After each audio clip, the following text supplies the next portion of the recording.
So just between these two items here, guys, there's no much under the car that I can't support in a pretty sturdy manner. You know, this little scissor jack, good for 1,000 pounds plus or minus. I don't know the exact spec, don't quote me on that. And some of these compressed rubber pads, you know, you shim it up until whatever height you require and you're good to go. It's not going to damage anything if you've got it on the oil pan or the gearbox or something. Don't forget to use your safety pin, guys, when you're using these things. I don't think anything's going to go too far when you remove the front engine mount here and the mount member, guys, but just to be on the safe side, you know, I prefer to have a steady jack, shall we call it. Just pick up the oil pan here, you know, just until it's supported. Don't try and lift anything with it, just support it just till it's loaded up, and that's it. So there is a video on the channel, guys, that details this in great detail. So it's a matter of removing the through bolt there on the front engine mount, engine and gearbox mount. The mount member itself is held to the cross member, the front cross member here, by two bolts there, through bolts. Anchor nuts are in the cross member. There is no nuts. They're inside, anchor nuts inside the cross member here. There's two nuts up in there. You may or may not need to remove those depending on how good you are at getting a square peg through a round hole. That's the, as you can see, extreme corrosion that sets in on these things, pretty common. And there's two nuts on the studs that come through from the top side there. So I've treated everything here ahead of time with some penetrant, guys, whatever penetrant you prefer. And I actually just prefer to use a Johnson bar, you know, a long extension so you can get those bolts from the top side is very handy. I use just a Johnson bar. You break everything loose initially, that way you can feel how much torque you're putting on things so you don't break everything. Go from you know, a not too bad job to a frustrating one. Don't use a universal on your socket. You don't need it. You can get onto it straight. I'm just using a universal actually to accommodate the camera here. And as I said, these are already loose, so it should be okay.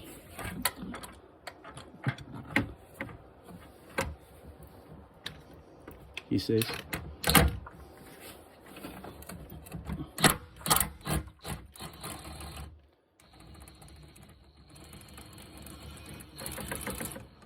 Just be aware, there is a friction modifier on those bolts, guys.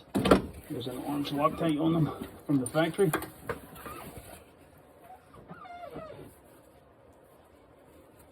As you can see.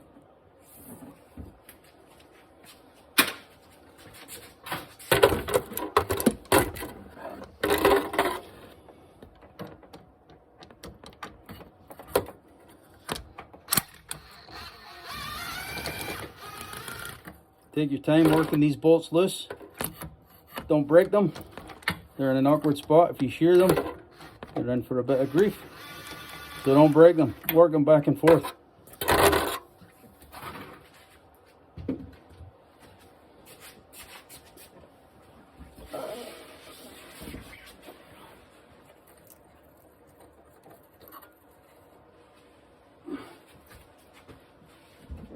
I know.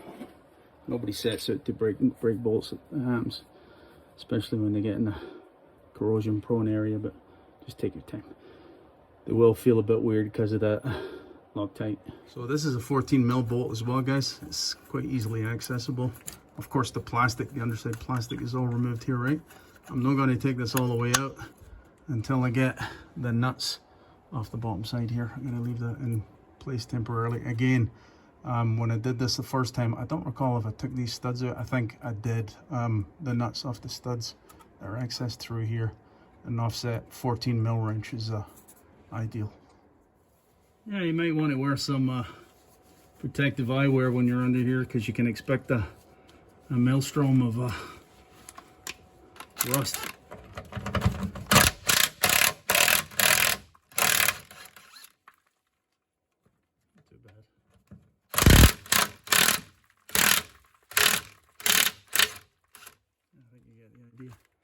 Yeah, so I got lucky with these actually, guys. I've seen these nuts so badly perished I had to use the turbo sockets, the extractors, to remove them. So it's a good idea to buy new ones when you're going to install the mount member here. Just a suggestion. You can access the aft stud and not get a straight shot, but the forward one is kind of recessed. Again, watch yourself with a rust.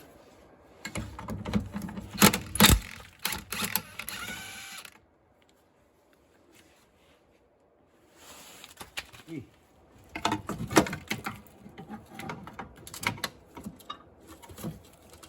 we go.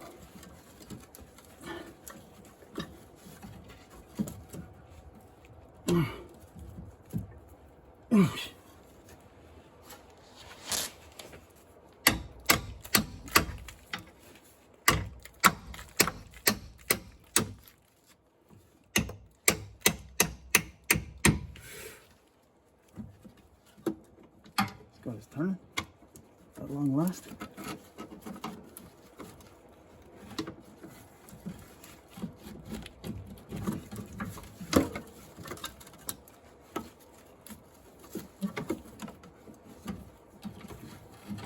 Good.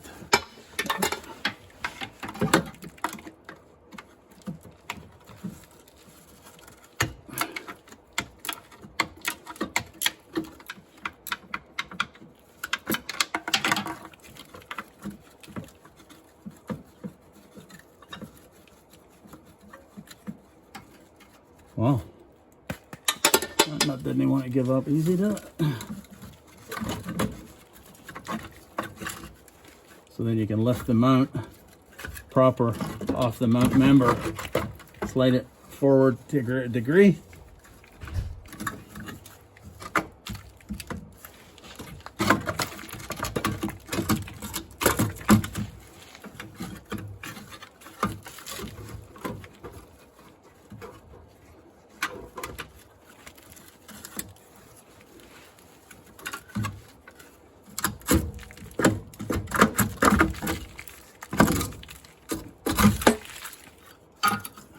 And just like that.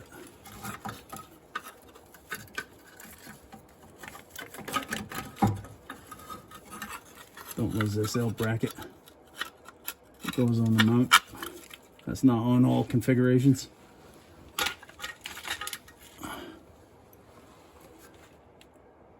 Yeah.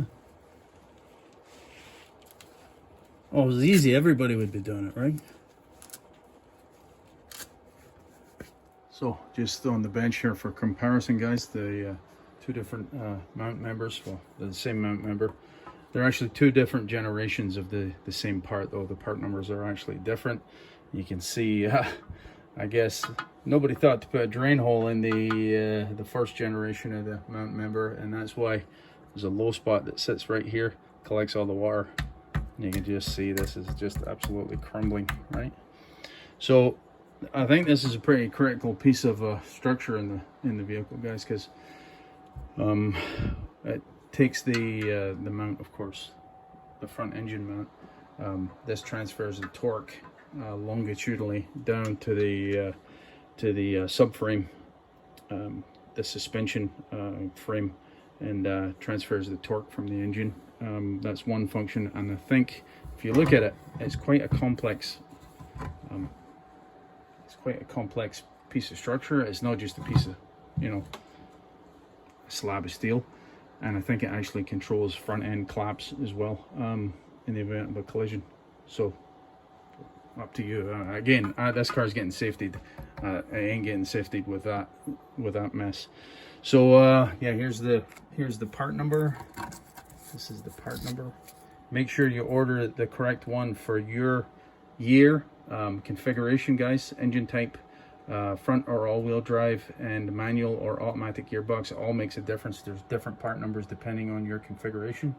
This is for 2011 6-speed manual transmission, all-wheel drive variant, because there's a difference. Some have bolts and some have studs, so it's quite a different arrangement depending on what type of as I said, configuration you actually have. Good idea to buy the nuts. I was surprised these are not too bad a condition. As I said, the first one I did, guys, there was really nothing left of these nuts, so it might be a good idea to actually order these nuts. Here's the part number, Suzuki part number. I just ordered half a dozen, you know, flange nuts. Now, considering how rot prone this piece of structure actually is, I think it's prudent to, while it's still on the bench, actually just have at her with your favorite anti-corrosive. A nice coating on the inside. There's a few cavities you can access, you know, and I'll do the same on the outside, especially the upper surface. But as you can see, the lower surface here is rot prone as well from the inside out. So makes sense to me. You guys do you. So you can maybe see it better like this. Bolt with the bushing inside, rubber isolator on the bottom, rubber isolator on the top, washer and bolt.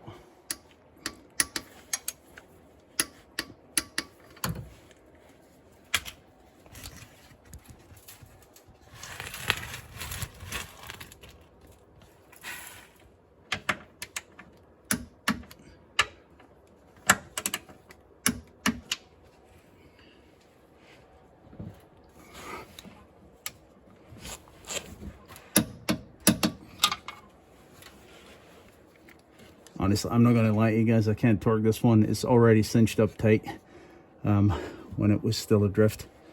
When the through bolt on the mount wasn't mounted at the time, I had enough room I could get in there. Now I can't even get in there at all. It's as tight as I can get it. Basically hand tight. The aft one is torqued 47 foot-pounds. The studs in the back are 40 pounds. The through bolt is 40 pounds. And the two bolts coming through from the top, also 47.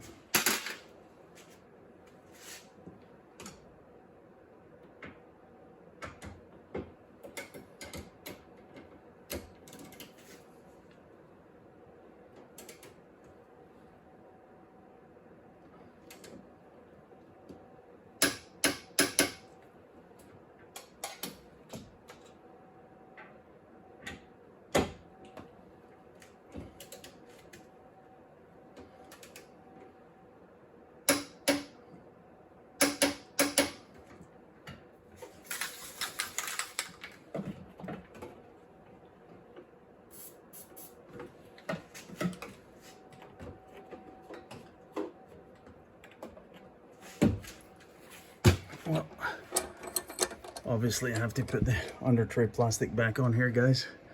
It's I wouldn't call it pretty, but it certainly is sound on the mount member here anyway, right? As I said, it goes back to the subframe and the cross member.